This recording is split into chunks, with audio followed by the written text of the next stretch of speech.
Hello दोस्तों, नमस्कार। Study portal में आप सबका स्वागत है। दोस्तों, आज का हमारा जो वीडियो है वो हिंदी के टेस्ट पेपर नंबर 6 के ऊपर है। इससे पहले जनरल हिंदी और लिटरेचर हिंदी, इन सब के मिलाकर के 5 टेस्ट पेपर मैं अपलोड कर चुका हूँ। हर टेस्ट पेपर में 100 क्वेश्चन आपके लिए रखे गए हैं और जितने भी टीचिंग एग्जाम हैं, सीटेट, डीएसएसबी, केवीएस, एनवीएस या फिर अलग-अलग स्टेट के टेट या यूजीसी नेट, हर जगह ये क्वेश्चन बार-बार अलग-अलग क्वेश्चनों पेपरों में पूछे गए हैं। पिछले 10 सालों के चुनिंदा क्वेश्चनों को यहाँ पर रखा गया है। जनरल हिंदी का पोर्शन भी होगा और लिटरेचर वाला भी होगा। तो पिछले अगर पाँचों के पाँचों पेपर नहीं देखे हैं, तो प्लीज़ देख लीजिए। छठा पेपर आज कर रहे हैं। आने वाले समय में बहुत सारे क्वेश्चन पेपर आपके लिए सोल्व करेंगे। हिंदी के भी, जीके का हर रोज़ पेपर आ रहा है, बाकी अलग-अलग पोर्शन्स के भी आपको डेली मिल रही हैं। आइए शुरू करते हैं। सबसे पहले पीडीएफ है, थोड़ा-सा धीरे-धीरे चलेगी, बट मैं कोशिश करूँगा आप लोगों को ठीक से दिखे। सबसे पहला क्वेश्चन, क्वेश्चन नंबर 1 है, इनमें से कौन-सा शब्द वर्तनी की दृष्टि से अशुद्ध है? चारों ऑप्शन में आशीर्वाद लिखा गया है, लेकिन आपने वर्तनी की दृष्टि से शुद्ध और अशुद्ध के आधार पर फैसला करना है, शुद्ध बताना है, कौन-सा इसमें शुद्ध है। तो यहाँ पर जो सी है, ये आपके लिए आंसर रहेगा, ये शुद्ध लिखा गया है आशीर्वाद को। क्वेश्चन नंबर 2 देखिए, सिद्ध कवियों द्वारा प्रयुक्त भाषा को कहा जाता है? सिद्ध कवियों द्वारा जो भाषा प्रयुक्त की जाती है, उसे क्या नाम दिया जाता है? यहाँ डिंगल, अपभ्रंश, अवहट या संध्या। तो आपका आंसर रहेगा इसमें डी। क्वेश्चन नंबर 3 देखिए, पद्मावत के अनुच्छेदों का नाम बताना है। पद्मावत के अनुच्छेदों का नाम बताइए। सर्ग, कांड, खंड, अंक। तो आपका आंसर यहाँ पर रहेगा सी, खंड। क्वेश्चन नंबर 4 है, भक्तमाल के रचनाकार, भक्तमाल के रचनाकार का नाम आपको बताना है। रैदास, नाभादास, धर्मदास और जीवादास। आपका आंसर होगा बी, नाभादास। क्वेश्चन नंबर 5वें की तरफ बढ़ते हैं। त्यागपत्र उपन्यास के लेखक का नाम बताइए। त्यागपत्र जो उपन्यास लिखा गया है, उसके लेखक का आपको नाम बताना है। यशपाल, भगवती चरण, वृंदावन लाल और जैनेंद्र कुमार। ऑप्शन होगा D, Jainendra Kumar. Question number 6 है, बाल मुकुंद गुप्त, बाल मुकुंद गुप्त के द्वारा जो निबंध संग्रह किया गया है, उसका आपको नाम एक बार बताना है। भारत मित्र, प्रज्ञा मित्र, शिवसागर की चिट्ठियाँ और शिव शंभू के चिट्ठे। शिव शंभू के जो चिट्ठे हैं, वो बाल मुकुंद गुप्त के द्वारा रचित किया गया निबंध संग्रह है। क्वेश्चन नंबर 7, निम्नलिखित में से कौन फोर्ट विलियम कॉलेज कोलकाता में हिंदी के अध्यापक थे? तो क्वेश्चन के आंसर ऑप्शन आपके लिए हैं, इंसाअल्लाह खान, सदल मिश्र, राजा लक्ष्मण सिंह और सदा सुखलाल। तो इन सातों चारों में से आपके पास जो ऑप्शन आपका आंसर हो सकता है, वो हो सकता है सदल मिश्र। क्वेश्चन नंबर 8, आधुनिक हिंदी साहित्य के इतिहास में राजा द्वय के नाम से विख्यात 2 रचनाकारों का आपको नाम बताना है। आधुनिक हिंदी साहित्य के इतिहास में राजा द्वय के नाम से। तो आइए देखते हैं, पहले ऑप्शन देखते हैं, फिर हम आंसर की तरफ बढ़ने की कोशिश करेंगे। तो ऑप्शंस आपके पास हैं, राजा लक्ष्मण सिंह और राजा राधिकारमन प्रसाद, राजा शिव प्रसाद, सितारे हिंद और राजा राधिकारमन, राजा लक्ष्मण सिंह और शिव प्रसाद सितारे हिंद, या फिर इनमें से कोई नहीं। तो आपका आंसर होगा राजा लक्ष्मण सिंह और राजा शिव प्रसाद सितारे हिंद। क्वेश्चन नंबर 9, हिंदी साहित्य का पहला इतिहास लिखा गया था। हिंदी साहित्य का पहला इतिहास किस भाषा में लिखा गया था? आंसर होगा फ्रेंच भाषा में। मैं कोशिश करूँगा साथ-साथ के क्वेश्चनों को लेकर चलूँ। आइए इधर का क्वेश्चन भी साथ में देख लेते हैं। हिंदी का पहला समाचार पत्र उदंत मार्तंड का की प्रकाशन भूमि आपको बतानी है। कहाँ पर इसको प्रकाशित सबसे पहले किया गया? आंसर होगा कलकत्ता में। टकसाली भाषा जो कहते हैं, वो किसको कहते हैं? टकसाली भाषा जो है, वो संस्कृतनिष्ठ भाषा को कहते हैं। अवहट भाषा से तात्पर्य बताना है। अवहट भाषा का क्या तात्पर्य है? ग्रामीण अपभ्रंश की भाषा को अवहट कहते हैं। तो आइए आगे बढ़ते हैं। इधर दोनों तरफ देखिए, क्वेश्चन नंबर 10, इसको छोड़ दीजिए। वैसे भी एक बार अगर देखेंगे तो चलो पढ़ लेते हैं। यूपी सरकार द्वारा सन 1947 में गठित देवनागरी लिपि सुधार समिति के अध्यक्ष जो हैं, वो कौन थे? आंसर इसमें से कोई भी नहीं है। इनमें से आपका कोई आंसर नहीं होगा। छोड़ दीजिए इस क्वेश्चन को, नेशनल लेवल पर ज़रूरत नहीं है। नीचे भाषा की 4 विशेषताएँ दी गई हैं। इनमें से जो एक गलत विशेषता है, उसको आपको चुनना है। भाषा परिवर्तनशील है, सही है। भाषा पैतृक संपत्ति है, ये गलत है। क्वेश्चन नंबर हम नेक्स्ट पढ़ते हैं। दोनों तरफ के क्वेश्चनों को साथ देकर चलेंगे। जुगुप्सा स्थायी भाव होता है। जुगुप्सा जो है, वो किस चीज़ का स्थायी भाव होता है? विभत्स रस का स्थायी भाव होता है। निम्नलिखित में से किस कृति के लेखक जयशंकर प्रसाद नहीं है? कौन-सी रचना जो जयशंकर प्रसाद की नहीं है? कानून कुसुम है, चारू सुंदर लेखा है, तितली है, ध्रुव वामिनी नहीं है। क्वेश्चन नंबर आगे बढ़िए, इधर 12 है। कृष्ण गीतावली नामक काव्य कृति के रचनाकार का नाम आपको बताना है। तुलसी आपका यहाँ पर आंसर रहेगा। आंसर क्वेश्चन नंबर 12वें का जो आंसर रहेगा, वो आपका तुलसी रहेगा, डी। अब तक निम्नलिखित में से किस साहित्यकार की जन्म शताब्दी नहीं मनाई गई है? किसकी जन्म शताब्दी को नहीं मनाया गया है? रामधारी सिंह दिनकर की। अपने केवल धार काव्य संकलन के रचनाकार, अपनी केवल धार काव्य संकलन के रचनाकार। 19वां क्वेश्चन देखिए, ऑप्शन आपके सामने यहाँ पर आ सकता है। ए, बी, सी, डी में से डी आंसर रहेगा। क्वेश्चन नंबर 20, अनाम दास का पोथा शीर्षक उपन्यास के लेखक का नाम बताइए। वृंदावन सरवर्मा, भगवती चंद अमृतलाल या फिर हजारी प्रसाद द्विवेदी। आपका आंसर है डी, हजारी प्रसाद द्विवेदी। 20 क्वेश्चन आपके हो चुके हैं। आप चलिए आगे बढ़ते हैं। 21वें क्वेश्चन की तरफ देखते हैं। 21वें क्वेश्चन में आपसे इन्होंने क्या पूछने की कोशिश की है? 21वां क्वेश्चन, राहुल सांकृत्य एक सेकंड, एक सेकंड, यस। राहुल सांकृत्यायन की आत्मकथा का नाम आपको बताना है। उनकी आत्मकथा का नाम मेरी जीवन यात्रा। सी द्वार शब्द में समास बताइए। सी द्वार शब्द में कौन-सा समास है? तत्पुरुष है, अव्ययीभाव है, कर्मधारय है या फिर कोई नहीं है? आपका आंसर होगा ए, तत्पुरुष। क्वेश्चन नंबर 23वां, नागार्जुन किस काव्य धारा के कवि हैं? नागार्जुन जी कौन-सी काव्य धारा के कवि हैं? प्रगतिशील काव्य धारा का। क्वेश्चन नंबर 24वां, निम्नलिखित में से कौन नवगीत के प्रसिद्ध नायक कवि हैं? कौन? Option A, B, C, D. Virendra Mishra, Dushyant Kumar, Bhawani Prasad और सर्वेश्वर दयाल सक्सेना। तो आपका आंसर होगा वीरेंद्र सिंह।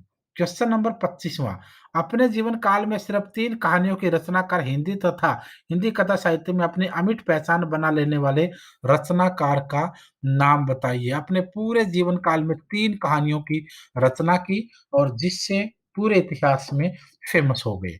इला चंद्र जोशी, नहीं काफ़ी रचनाएँ हैं इनकी तो। चंद्रधर शर्मा गुलेरी, ये आंसर आपका रहेगा। क्वेश्चन नंबर 26वां, दिनकर की कौन-सी काव्य कृति भीष्म पितामह और धर्मराज के संवाद के रूप में रचित है? कौन-सी काव्य कृति है? कुरुक्षेत्र के बारे में है। क्वेश्चन नंबर 27वां, निम्नलिखित में से किस कृति के रचनाकार दुष्यंत कुमार हैं? तो आपके सामने ऑप्शन है, अपनी केवल धार, खूंटियों पर टंगे लोग या साए में धूप। तो यहाँ आपका आंसर होगा साए में धूप, सी आंसर। क्वेश्चन नंबर 28वां, निम्नलिखित में से कौन निबंधकार ललित निबंधकार नहीं है? कौन-सा है जो ललित निबंधकार नहीं है? आंसर है रामविलास शर्मा। क्वेश्चन नंबर 29, हिंदी साहित्य में मार्क्सवादी चेतना की अभिव्यक्ति जिस काव्य धारा में देखने को मिलती है, उस धारा को क्या कहा जाता है? हिंदी साहित्य में मार्क्सवादी चेतना की व्यक्ति किस काव्य धारा में देखने को आपको मिलती है? तो आइए देखते हैं। ऑप्शन के अकॉर्डिंग हम आंसर चुनने की कोशिश करेंगे। देखते हैं कितने क्वेश्चन्स आप लोगों के इसमें से ठीक होंगे। आप जब लास्ट में सारे क्वेश्चन सोल्व हो जाएँ, तो आप कमेंट करके बताएँ कि आपके कितने क्वेश्चन जो हैं, वो आपने अपनी तैयारी के हिसाब से आपने सॉल्व करके उनको ठीक किया है। तो इस क्वेश्चन का जो आंसर रहेगा, वो रहेगा आपका ए, यानी प्रगतिवाद। अब चलते हैं नेक्स्ट क्वेश्चनों की तरफ। हिंदी साहित्य में सरदार पूर्ण सिंह की ख्याति किस रूप में है? हिंदी साहित्य में सरदार पूर्ण सिंह की जो ख्याति है, वो किस रूप में है? एक निबंध के रूप में है। क्वेश्चन नंबर 31 निम्नलिखित में मोहन राकेश लिखित एक नाटक है। मोहन राकेश लिखित एक नाटक निम्नलिखित में से है, वो कौन-सा है? तो आंसर होगा लहरों के राजहंस। तो मैं कोशिश कर रहा हूँ कि एक बार इस लाइन वाले क्वेश्चन को नीचे से लेकर आऊँ, ताकि आप लोगों को दोनों तरफ के क्वेश्चनों का एक साथ करवा पाऊँ, क्योंकि बार-बार ऊपर-नीचे पीडीएफ में जाना पॉसिबल नहीं होता है, क्योंकि मैं ज़ूम करके आपको इसको दिखाने की भी कोशिश कर रहा था। तो इसलिए एक साथ सभी क्वेश्चनों को लेकर चलते हैं, क्योंकि इस लाइन का क्वेश्चन जो है नेक्स्ट वाली का, वो नीचे कहीं छूट गया। ये क्वेश्चन है। मात्रा क्रम की दृष्टि से दोहा के ठीक विपरीत पड़ने वाले छंद का नाम बताना है। दोहा के ठीक विपरीत पड़ने वाले छंद का आपको यहाँ पर नाम बताना है। तो आइए देखते हैं, रोला, चौपाई, सोरठा या हारी गीतिका। तो आपका आंसर रहेगा सोरठा। क्वेश्चन नंबर 39 साथ में देख लेते हैं। 1 और 2 सूची को मिलाकर के सही उत्तर का चयन करना है। आइए देखते हैं, सूची 1 और सूची 2 एक तरफ, इधर सूची 1 और सूची 2। मंगलसूत्र, इरावती, आवारा, मसीहा और तमस। विष्णु प्रभाकर, भीष्म साहनी, जयशंकर प्रसाद और प्रेमचंद। तो आइए एक बार देखने की कोशिश करते हैं। मुझे लगता है ज़्यादातर बच्चे इस टाइप के क्वेश्चनों में आप लोगों को आमतौर पर परेशानी होती है। तो फिर भी अगर इस क्वेश्चन को आप ध्यान से देखेंगे, तो आप लोगों को कुछ क्वेश्चन्स इसमें से इस टाइप के जो उचित मिलान वाले होते हैं, उनमें आमतौर पर परेशानियाँ होती हैं। तो इसको ठीक-ठाक से मिलाने की के ऊपर कोशिश करने की कोशिश करते हैं। क्वेश्चन नंबर 40 निम्नलिखित में से किस ग्रंथ के लेखक रामविलास शर्मा हैं? किस ग्रंथ के लेखक रामविलास शर्मा हैं? 40वां क्वेश्चन। किस ग्रंथ के लेखक हैं रामविलास शर्मा? भारत में अंग्रेजी राज और मार्क्सवाद के। इधर क्वेश्चन 32वां निम्नलिखित में से कौन-सा उपन्यासकार एक आंचलिक उपन्यासकार है? कौन-सा जो एक आंचलिक उपन्यासकार है? कौन-सा निम्नलिखित में से? यशपाल, ज्ञानेंद्र, राही, मासूम रज़ा ये। क्वेश्चन नंबर 33वां निम्नलिखित में से किस रासो काव्य का मूल वर्ण विषय वीर रस न होकर श्रृंगार रस है? किसका है? बिसल रासो का। इधर क्वेश्चन देखिए, राग दरबारी के रचनाकार का नाम आपको बताना है। राग दरबारी के रचनाकार का नाम है श्रीलाल शुक्ल। उसके बाद क्वेश्चन नंबर 42 देख लीजिए इधर ही, किस काव्य कृति पर अजय को ज्ञानपीठ पुरस्कार प्राप्त हुआ था? कौन-सी कृति पर हुआ था? आंसर है कितनी नावों में कितनी बार। 34वां क्वेश्चन आचार्य रामचंद्र शुक्ल ने भक्ति काल के निम्नलिखित कवियों में से किसे सबसे कम महत्व प्रदान किया था? किसको सबसे कम महत्व प्रदान किया था? आंसर होगा यहाँ पर कबीर। तो उसके बाद आगे बढ़ते हैं। एक तरफ 35वां क्वेश्चन है, एक तरफ 43। 35वां देख लेते हैं। भूषण रीतिकाल की किस काव्य धारा के कवि हैं? भूषण जो हैं, वो रीतिकाल की किस काव्य धारा के कवि हैं? रीतिबद्ध काव्य धारा। आधुनिक हिंदी साहित्य के द्विवेदी युग का नामकरण किस रचनाकार के नाम के आधार पर किया गया? कौन से रचनाकार के नाम के आधार पर किया गया? आंसर है महावीर प्रसाद द्विवेदी। उसके बाद देखिए, क्वेश्चन नंबर नेक्स्ट है 36वां प्रेमचंद की कौन-सी कृति अंग्रेज़ों द्वारा ज़ब्त कर ली गई थी? प्रेमचंद की कौन-सी कृति जो अंग्रेज़ों द्वारा ज़ब्त कर ली गई थी? आंसर होगा आपका यहाँ सोजे वतन। 37वां निम्नलिखित में से अष्टछाप के अंतर्गत न पढ़ने वाले कवि का नाम आपको बताना है।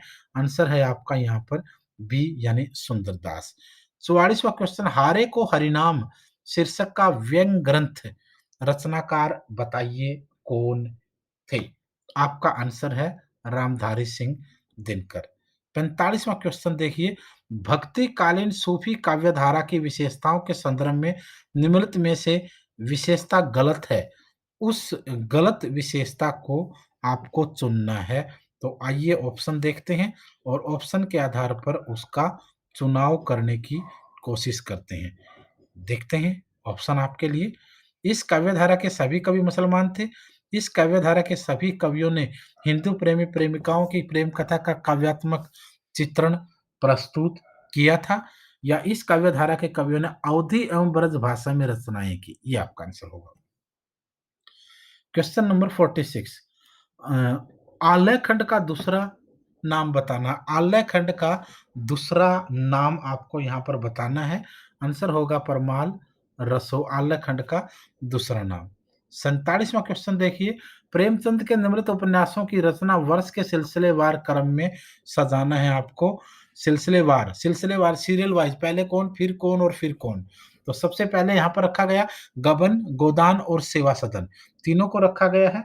इसको आपने क्रम के अकॉर्डिंग लेना है, यानी सबसे पहले सेवा यस, सबसे पहले इसमें सेवा सदन, सेकंड नंबर पे इसमें गबन और थर्ड नंबर पे इस पे गोदान। और इस तरीके से अगर आंसर देखेंगे तो फिर आपका आंसर जो आएगा वो आएगा बी। क्वेश्चन नंबर 48, खड़ी बोली हिंदी में सर्वप्रथम रचना करने वाले कवि का नाम आपको बताना है। खड़ी बोली हिंदी में सर्वप्रथम रचना करने वाले कवि का नाम आप यहाँ पर बताएँगे। जायसी, अमीर खुसरो, विद्यावती, भारतेंदु हरिश्चंद्र। आंसर है आपका अमीर खुसरो। क्वेश्चन नंबर 49, पायो जी मैंने राम रतन धन पायो, प्रस्तुत पद के रचयिता का नाम आपको बताना है।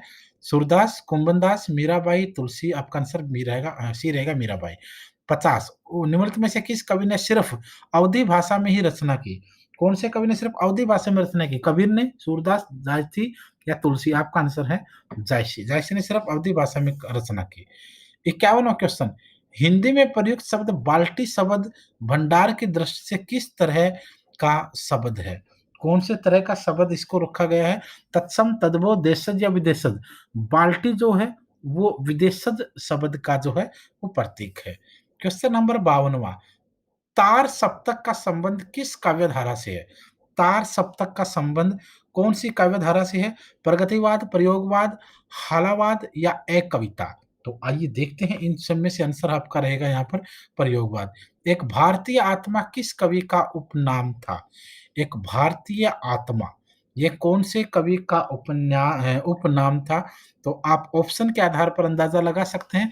बाकी क्वेश्चन आसान है, अगर आप ऑप्शन नहीं भी देखेंगे तो भी आपके दिमाग में उस व्यक्ति का नाम तो सामने आ ही चुका होगा। फिर भी एक बार संतुष्टि के लिए आपको मैं ऑप्शन दिखा देता हूँ, ताकि आप लोगों को फैसला करने में आसानी रहे। सोहनलाल द्विवेदी, रामचरित उपाध्याय, मैथिली शरण गुप्त और माखन लाल चतुर्वेदी। नाम देखिए ध्यान से। डी आंसर होगा। क्वेश्चन नंबर 54वां, आदिकालीन हिंदी साहित्य को सिंध सामंत काल कहने वाला विद्वान कौन था? आदिकालीन हिंदी साहित्य को सिंध सामंत काल किसके द्वारा कहा गया? ऑप्शन है राहुल सांकृत्यायन। इधर क्वेश्चन देख ले, 63वां, आचार्य रामचंद्र शुक्ल ने किस कवि को कठिन काव्य का प्रेत कहा था? कठिन काव्य का प्रेत आचार्य रामचंद्र शुक्ल ने किस कवि को कहा या किस कवि को कहा गया? आंसर होगा केशव। बनारसी दास जैन ने लिखी थी। क्या लिखा था? कौन-सी रचना इनमें से बनारसी दास जैन के द्वारा लिखी गई थी या उनकी रचना थी? हिंदी की पहली आत्मकथा। उकार बहुला बोली किस प्रदेश की है? उकार बहुला बोली किस प्रदेश की है? आप आंसर देखिए, अवधी, भोजपुरी, बघेली, छत्तीसगढ़ी। छत्तीसगढ़ आंसर होगा। उस तरफ फिर दोनों तरफ के क्वेश्चन हम एक बार के देखने की कोशिश करते हैं। 55वां क्वेश्चन, निम्नलिखित में से कौन भरत मुनि के रस सूत्र का एक व्याख्याकार नहीं है? कौन उसका व्याख्याकार नहीं है? तो आपका आंसर होगा श्रमेंद्र, बी आंसर होगा। इस तरफ देखिए, निम्नलिखित में से कौन-सी विशेषता देवनागरी में नहीं है? कौन-सी विशेषता है जो देवनागरी के अंदर नहीं है? इसमें जैसा उच्चारण होता है वैसा ही लिखा जाता है, ये तो है।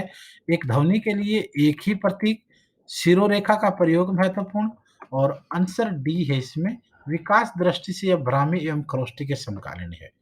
56वां क्वेश्चन देखिए, जो पहले कभी न हुआ हो वाक्यांश के लिए प्रयुक्त शुद्ध एक शब्द आपको बताना है, जो पहले कभी ना हुआ हो। जो पहले कभी घटित ही ना हुआ हो, तो आपका आंसर क्या होगा? अभूतपूर्व। संशय की एक रात के लेखक का नाम बताइए। संशय की एक रात के लेखक थे नरेश मेहता। निम्नलिखित में से स्त्रीलिंग शब्द को सुनिए। कौन-सा शब्द स्त्रीलिंग है? धुआँ, संध्या, भत्ता, धावा। धुआँ, संध्या, भत्ता, धावा। एक स्त्रीलिंग जो शब्द है, वो इनमें से आपको चुनना है, तो आंसर होगा संध्या। खेचर का पर्याय बताइए। खेचर का क्या पर्याय होगा? खेचर, खेचर इस शब्द को ध्यान से देखिए, आंसर होगा आकाश में चलने वाला पक्षी, ग्रह, इनमें से कोई नहीं है, डी आंसर होगा। क्वेश्चन नंबर 59वां, पितर शब्द के प्रथम बहुवचन का प्रयोग, पितर शब्द के प्रथम बहुवचन का रूप है। पितर शब्द के प्रथम बहुवचन का रूप कौन सा है? आपका आंसर होगा सी। निम्नलिखित में से कौन भास द्वारा रचित नाटक नहीं है? 68वां क्वेश्चन देखिए, कौन सा भास द्वारा रचित नाटक नहीं है? ऑप्शन आपके पास है, मृच्छकटिकम, यही आंसर हो जाएगा। क्वेश्चन नंबर हम नेक्स्ट बढ़ते हैं, दोनों तरफ के क्वेश्चन देखे चलेंगे साथ-साथ में। विसर्ग का प्रयोग किन शब्दों में नहीं होता है? विसर्ग का प्रयोग किन शब्दों में नहीं होता है? संकर शब्दों में नहीं होता है। व्याप्त में संधि है। व्याप्त में कौन-सी संधि है? यण संधि है। 60वां क्वेश्चन, जिस काव्य प्रकृति में प्रयुक्त किसी एक ही शब्द से के एक से अधिक अर्थ हो, उस पंक्ति में अलंकार होता है। उस पंक्ति में कौन-सा अलंकार होता है? श्रेष्ठ अलंकार होता है, डी आपका आंसर होगा। 61वां क्वेश्चन, नीलोत्पल शब्द में समास बताइए। नीलोत्पल शब्द में समास बताना है आपको, नीलोत्पल शब्द में। 61वां क्वेश्चन है, अवयवी भाव, तत्पुरुष, कर्मधारय या बहुव्रीहि। तो इसमें आपका आंसर होगा कर्मधारय। क्वेश्चन नंबर एक तरफ 62 है, एक तरफ 71 है, दोनों देख लेते हैं। 62, रसों के संचारी भावों की कुल संख्या होती है। रसों के संचारी भावों की कुल संख्या जो है वो कितनी होती है? 23, 23, 33 या 37? आपका आंसर होगा 33। क्वेश्चन नंबर 71, कठपुतली में कौन सा समास है? कठपुतली में कौन सा समास है? संप्रदान, संबंध, अधिकरण, कर्म। तो आपका आंसर होगा संबंध तत्पुरुष। फिर आगे बढ़ते हैं, क्वेश्चन नंबर 71 के बाद चलते हैं हम लोग 72 की तरफ, और 72 वाले क्वेश्चन में देखते हैं क्या क्वेश्चन आपके लिए यहाँ पर इन्होंने रखा है। दोनों पहले वाली दोनों लाइनों को एक साथ लेने की कोशिश करूँगा, क्योंकि लास्ट वाली लाइन में फिर ऑप्शन क्वेश्चन नीचे रह जाएगा, बट कोशिश करेंगे आपको दिक्कत ना हो इसमें किसी प्रकार की। यस, 72, माधव विलास के रचनाकार का नाम बताइए। माधव विलास के रचनाकार का आपको नाम बताना है। लल्लूलाल, सदल मिश्र, राम प्रसाद या सदा सुखलाल। आंसर होगा ए, लल्लूलाल। क्वेश्चन नंबर 73, मुक्तिबोध की आत्मकथा के लेखक बताइए। मुक्तिबोध की आत्मकथा के लेखक कौन थे? आंसर है विष्णु चंद्र शर्मा। 73, इधर वाला क्वेश्चन ले लें। 82, गजेड़ी, गंजेड़ी में प्रयुक्त प्रत्यय बताना है। गंजेड़ी में प्रयुक्त प्रत्यय आपको यहाँ पर बताना है, कौन सा रहेगा? आंसर है सी, एडी। 83, गांठ बांधना मुहावरा का अर्थ क्या है? गांठ बांधना बोलते हैं ना, उसने तो गांठ बांध ली है। तो गांठ बांधना मुहावरा का अर्थ आपको बताना है, अच्छी तरह से याद होना। क्वेश्चन नंबर 84, संगम में प्रयुक्त उपसर्ग बताइए। संगम में कौन सा उपसर्ग प्रयोग किया गया है? आंसर होगा डी, सम। फिर दोनों तरफ के क्वेश्चन देखते हैं। हिंदी में दलित साहित्य की पहली आत्मकथा किसने लिखी? हिंदी में दलित साहित्य की पहली आत्मकथा लिखी ओम प्रकाश वाल्मीकि ने। 85, वट पीपल के लेखक कौन है? वट पीपल के लेखक कौन हैं? नाम आपको इन्हीं चारों में से देखना है। हरिवंश बच्चन जी, निर्मल सिंह, रामधारी सिंह जी दिनकर, ये आंसर होगा। 86, समानांतर कहानी के पुरस्कृता प्रवर्तक का नाम आपको इनमें से एक को देखना है। आंसर होगा आपका कमलेश्वर। फिर आगे बढ़ते हैं, दोनों तरफ के क्वेश्चन देखते हुए। 75, वियोगी हरि का वास्तविक नाम क्या है? वियोगी हरि, 75 क्वेश्चन है। वियोगी हरि का वास्तविक नाम आपको बताना है। ऑप्शन नंबर 1 से शुरू करता हूं। हजारी प्रसाद द्विवेदी, हरिप्रसाद द्विवेदी, बी आंसर होगा हरिप्रसाद द्विवेदी। 76, निम्नलिखित में से कौन मनोविश्लेषण प्रधान कथाकार नहीं है? कौन सा नहीं है? आंसर है सी, सुदर्शन। 87, शेष यात्रा की लेखिका कौन है? आपने नाम बताना है एक चारों में से। शेष यात्रा की लेखिका पहला ही ऑप्शन है उषा प्रियवंदा। 88, हिंदी साहित्य के प्रथम इतिहासकार का नाम बताइए। हिंदी साहित्य के प्रथम इतिहासकार इन चारों में से आंसर होगा गारसा द तासी। फिर आगे चलते हैं। 89, कुमारपाल प्रतिबोध के रचनाकार कौन है? कुमारपाल प्रतिबोध के रचनाकार का नाम आपको बताना है। आंसर है ऑप्शन है हेमचंद्र, सारंगधर, सोमप्रभु सूरी, विद्यासागर। आंसर है सी सोमप्रभु सूरी। इधर देखिए क्वेश्चन नंबर 77 वर्तनी की दृष्टि से सही शब्द का आपको चयन करना है। 77वां क्वेश्चन है वर्तनी की दृष्टि से सही शब्द का चयन आपको करना है। वर्तनी की दृष्टि से। एक सेकंड ऑप्शन नंबर ए आकर्षण, बी आकर्षण, सी आकर्षण, डी आकर्षण। यानी यहाँ तो आपने गलती ढूँढनी है एक प्रकार से, सही कौन-सा है वो देखना है, बाकी तीनों के तीनों ऑटोमैटिकली आपके गलत हैं। तो यहाँ आकर्षण जो है वो बी तरीके से लिखा जाता है। 78 सद्गुरु का संधि छेद बताइए। सद्गुरु का संधि छेद किस तरीके से? ऑप्शन नंबर ए सत प्लस गुरु। 79 परागमुख का विपरीतार्थक शब्द क्या रहेगा? क्या रहेगा? उन्मुख रहेगा। निम्नलिखित में से कौन-सी रचना उपन्यास नहीं है? 90 क्वेश्चन। कौन-सी रचना जो है वो उपन्यास नहीं है? आंसर है बी, एक साहित्यिक की डायरी। क्वेश्चन नंबर 91 इनमें से कौन नागरी प्रचारिणी सभा के संस्थापकों में नहीं है? कौन उनमें नहीं है? आंसर है सी रामचंद्र शुक्ल। 80वां क्वेश्चन लंबोदर कौन सा समास है? लंबोदर ये क्वेश्चन कई बार पूछा जा चुका है। लंबोदर कौन सा समास है? बहुव्रीहि। 81 यामिनी का पर्यायवाची शब्द आपको बताना है। यामिनी का पर्यायवाची शब्द रोशनी, बिजली, दामिनी या फिर निशा। आपका आंसर होगा निशा। 92 92वां क्वेश्चन इनमें से कौन वैष्णव भक्त का आचार्य नहीं है? कौन है जो वैष्णव भक्त का आचार्य नहीं है? 92 क्वेश्चन है। आइए ऑप्शन देखने की कोशिश करते हैं। ऑप्शन देख के आप लोग बता पाएंगे कि कौन सा नहीं है और कौन सा है। आपके सामने ऑप्शन अभी कंप्यूटर की स्क्रीन पे आपके सामने भी पेश किए जाएँगे। Yes, right. आ जाते हैं एक बार इसको मैं साइड कर लेता हूँ ताकि आप लोगों को यही एक क्वेश्चन एक बार अच्छे से दिखाई दे। ऑप्शन नंबर 1 शंकराचार्य, आंसर यही ठीक रहेगा। क्वेश्चन नंबर 93 जगनी की रचना कही जाती है। जगनी की रचना कही जाती है। जगनी की रचना विशलदेव रासो, परमाल रासो, पृथ्वीराज रासो या आलह खंड। तो आपका आंसर होगा आलह खंड। क्वेश्चन नंबर 94 झोपड़ी के राजभगत तक झोपड़ी से राजभगत राजभवन सॉरी झोपड़ी से राजभवन तक के लेखक का नाम आपको बताना है। क्या नाम रहेगा? आपका आंसर है यहाँ भी माता प्रसाद। 95 राम की शक्ति पूजा की यौगिक प्रक्रिया का स्रोत क्या है? राम की शक्ति पूजा की यौगिक प्रक्रिया का स्रोत आपको बताना है। आंसर है आपका हठ योग। क्वेश्चन नंबर 96 इनमें से कौन तार सप्तक के कवि नहीं है? कौन है जो तार सप्तक के कवि नहीं है इनमें से? भवानी प्रसाद मिश्र। क्वेश्चन नंबर 97 एक हथौड़ा वाला घर में और हुआ किसकी पंक्ति है? केदारनाथ अग्रवाल की, रामदर्श मिश्र की, रामकुमार वर्मा की या शिव मंगल सिंह सुमन की? आंसर है केदारनाथ अग्रवाल की। 98 प्रयोगवाद को बैठे ठाले का धंधा किसने कहा है? किसने इसको कहा है?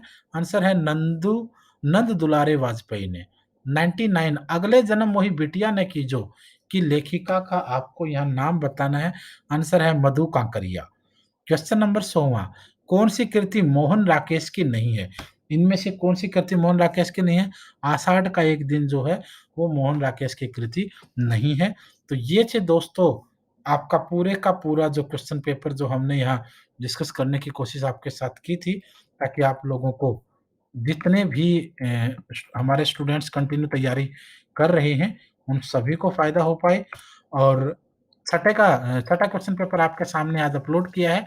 इससे पहले 5 पेपर पहले अपलोड किए जा चुके हैं। वीडियो के डिस्क्रिप्शन में बहुत सारी पीडीएफ है अलग-अलग सब्जेक्टों की, उनको आप डाउनलोड कर सकते हैं और स्टडी मटेरियल बाय कोरियर आप लोगों को पूरे भारत में भेजा जाता है। जब भी चाहिए आपको वो अवेलेबल हो जाएगा। तो आज के लिए इतना ही था। वीडियो को अपने साथियों के साथ शेयर ज़रूर